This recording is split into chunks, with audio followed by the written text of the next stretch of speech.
The night of March 20th, 1212, would change the history of the church forever.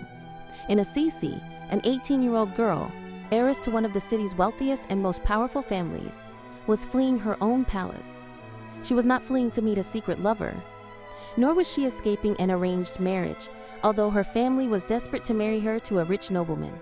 She was fleeing to meet a man whom the entire city considered a madman. Her name was Clare of Assisi, the daughter of the Count of Sasso Rosso. The man she sought was Francis of Assisi. In the small chapel of the Porziuncola, lit only by flickering torches, Francis awaited her. What happened that night was an act of rebellion so profound that it would echo through the centuries.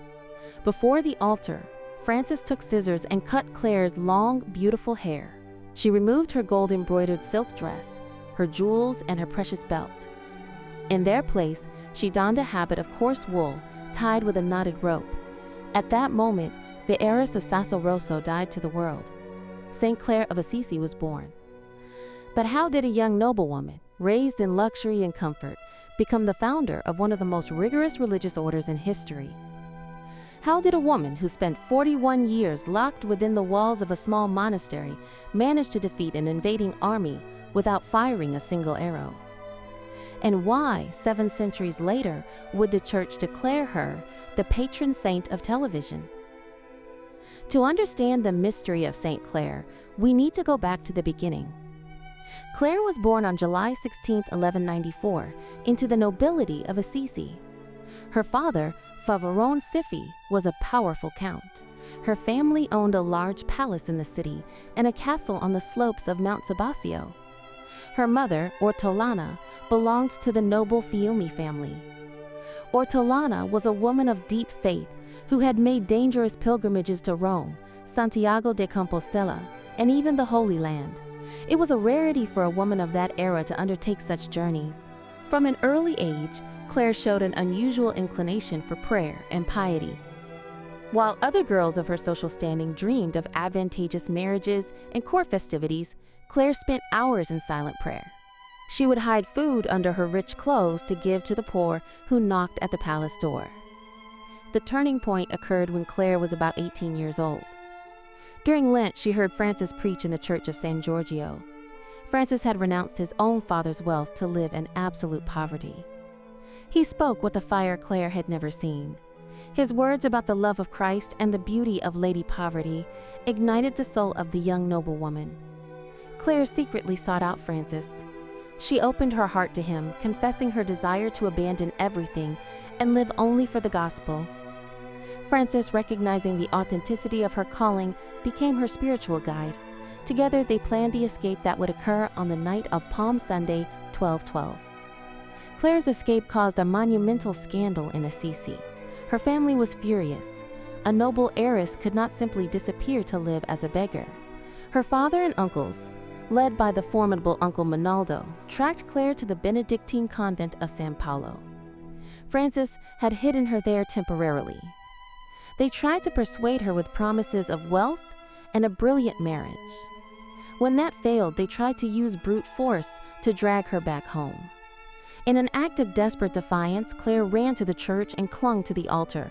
With a swift movement, she tore off the veil covering her head, revealing her cut hair. To the medieval mind, a woman's cut hair was an unmistakable sign of religious consecration. It was an inviolable taboo. Seeing that she had been tonsured, the family realized the battle was lost. Clare no longer belonged to them. She belonged to God. They retreated, defeated by the determination of an 18-year-old girl. But the family drama was far from over. Just 16 days later, Clare's younger sister Catherine fled home and joined her in the monastery of Sant'Angelo in Panzo. Catherine took the name Agnes. The fury of the Afraduccio family reached its peak. 2 daughters lost to Francis's madness. Uncle Monaldo, accompanied by a group of armed men, stormed the monastery to forcibly rescue Agnes. They grabbed her by the hair and began to drag her out. Clare, physically powerless against the armed men, fell to her knees and began to pray with fierce intensity. What happened next is reported in the oldest chronicles. Agnes's body suddenly became so heavy that the men, no matter how hard they tried, could not lift her from the ground. Frustrated and enraged, Monaldo raised his arm to strike a brutal blow at his niece. But before he could hit her, a paralyzing pain shot through his arm, leaving it useless. Terrified by what they considered divine intervention, the men fled, leaving Agnes in peace. To protect Clare and Agnes from further attacks, Francis transferred them. They were taken to a small dwelling, hastily built next to the Church of San Damiano.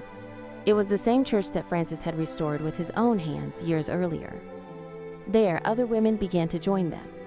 Many of these women were from the nobility of Assisi, who abandoned their palaces to live in poverty. They became known as the Poor Ladies of San Damiano. Their life was one of austerity that shocked even the most rigorous monks of the time. They walked barefoot, slept on the hard ground, ate no meat, and observed in almost continuous silence. But above all, they lived in absolute poverty. In 1216, Francis obliged Clare, under strict obedience, to accept the position of abbess. She was only 21 years old. Clare hated titles and power. She preferred to be called mother or servant. As abbess, she reserved for herself the most menial and humiliating tasks of the monastery. When the sisters returned from begging for alms in the streets of Assisi, it was the noble Clare who knelt to wash and kiss their dirty feet. Despite living strictly cloistered, her influence spread throughout Europe. Clare never left the walls of San Damiano in the next 41 years. Even so, she corresponded with Agnes of Prague, a Bohemian princess. Agnes refused a marriage to the Holy Roman Emperor to found a monastery of the Poor Ladies. Popes, cardinals, and bishops traveled to Little Assisi just to seek the advice of the cloistered abbess. But the greatest battle of Clare's life was not against her family, but against the very hierarchy of the church. The Fourth Lateran Council, in 1215, had decreed that all new religious orders should adopt an already approved rule. The rule of Saint Benedict, for example, allowed monasteries to own property in common for their sustenance. Clare categorically refused. She and Francis believed that the true imitation of Christ required the total renunciation of all property, even in common. Pope Gregory IX, who was an old friend of Clare, visited San Damiano. He tried to convince her to moderate her poverty, fearing for the health of the sisters. He offered to dispense her from her vow of strict poverty. Clare's response was immediate and unforgettable. "Holy Father, never and in no way do I wish to be dispensed from following Christ." Faced with such faith, the Pope yielded. He granted her the privilegium paupertatis, the privilege of poverty. It was the legal right to own absolutely nothing. Clare's unwavering faith would be dramatically tested in September 1240. The Holy Roman Emperor, Frederick II, was at war against the Pope. His army, largely composed of Saracen mercenaries, advanced into the Spoleto Valley and reached the gates of Assisi. The soldiers, known for their brutality, began to scale the walls of the monastery of San Damiano. Panic seized the nuns. They were defenseless, trapped outside the city walls. Clare was gravely ill, bedridden for years. But, hearing the shouts of the soldiers and the cries of her sisters, she asked to be helped up. She ordered them to bring her a silver and ivory box containing the Blessed Sacrament, the Eucharist. Supported by two sisters, Clare advanced towards the window through which the invaders were already beginning to enter. She raised the monstrance before the Saracen soldiers. Chronicles report that Clare prayed aloud, "Please, O God, deliver into the hands of these beasts the defenseless children whom I have nourished with your love. I implore you, Lord, protect these whom I cannot now protect." A voice described as that of a child reportedly responded from the monstrance, "I will always protect them." Clare turned to her terrified sisters and said calmly, "Do not be afraid. Trust in Jesus." What happened next defies military explanation. The Saracen soldiers, hardened warriors in battle, were suddenly overcome by an inexplicable terror. They retreated, descended from the walls, and fled in disarray. They abandoned not only the monastery but the entire city of Assisi. The city was saved by the silence and faith of a sick woman. In the following years, Clare dedicated herself to writing her own rule of life for the order. It was a historic achievement. Clare was the first woman in the history of the Church to write a religious rule for women. Until then, all rules for nuns had been written by men. Clare's rule enshrined absolute poverty and the way of life that she and Francis had dreamed of. The approval of this rule was the last great battle of her life. In August 1253, Clare was on her deathbed at 59 years old. She had fought for over 2 decades for the Church to recognize women's right to live in absolute poverty. On August 9th, Pope Innocent IV finally issued the papal bull approving Clare's rule. The parchment was rushed to San Damiano. Clare kissed it with tears of joy. 2 days later, on August 11th, 1253, Clare breathed her last. Her final words were heard by the sisters surrounding her. It was a whisper to her own soul. "Go in peace, for you have followed the good path. Go without fear, for he who created you has made you holy, has always protected you, and loves you as a mother. Blessed be you, my God, for having created me." Clare's funeral was an unprecedented event. Pope Innocent IV himself attended. When the friars began to chant the Office of the Dead, the Pope interrupted them. He insisted that they sing the Office of Holy Virgins. This was essentially declaring her a saint right there, before any formal process. Cardinal Reynaldo advised him to follow protocol, but the Pope was unyielding. Ironically, it was Cardinal Reynaldo himself who, 2 years later, as Pope Alexander IV, officially canonized Clare. The process of examining her miracles took only 6 days, a record in the history of the Church. The magnificent Basilica of St. Clare was built in Assisi to house her remains, where they rest to this day. There is a final and moving detail in the story of St. Clare. Years after Clare and Agnes's escape, their mother, Ortolana, became a widow. Instead of remaining in the comfort of her palace, the noble Ortolana decided to follow in her daughter's footsteps. She knocked on the doors of San Damiano and asked to be admitted to the order. The mother became a nun under the authority of her own daughter, who was now her abbess.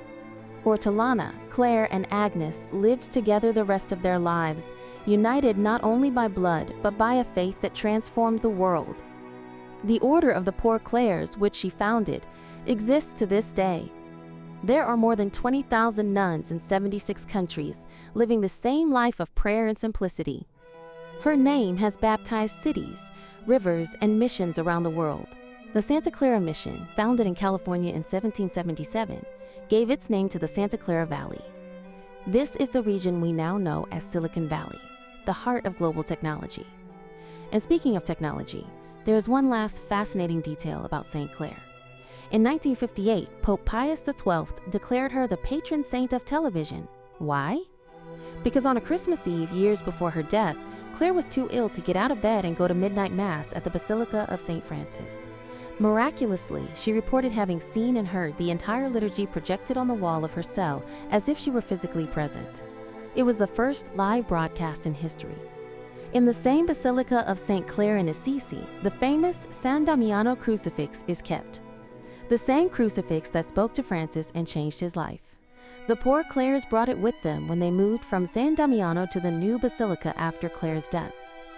The silence of St. Clare continues to speak louder than words. True strength lies in unwavering faith and poverty of spirit. She chose to abandon nobility to find greatness in God.